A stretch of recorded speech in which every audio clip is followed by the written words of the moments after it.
सकते हैं आर गाड़ी का यहाँ पे काम हो रहा है। जो डीजल फिल्टर जाम था गाड़ी में, फॉल्ट पता नहीं चल रहा था, देख सकते हैं। नौशाद भाई खोल रहा है। और गाड़ी का देखिए मोडिफाई गाड़ी जैसा किया है। हर तरह का गाड़ी का प्रकार का यहाँ मोडिफाई हो जाता है, देख सकते हैं।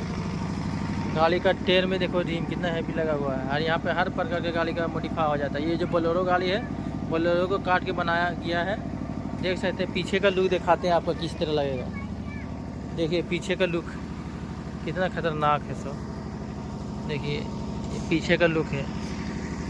और आगे देखिए सीट, जब वीआईपी सीट बना है, देखिए सीट, ये सीट खुलने वाला भी है, देख सकते हैं। खुल भी सकता है, लग भी सकता है, देखिए। और आगे स्टीयरिंग देखिए कितना खतरनाक लुक बना है। ये बनाने के लिए लगा है 2 लाख खर्चा इस गाड़ी में। 2 लाख में गाड़ी कंप्लीट हो चुका है, देख सकते हैं।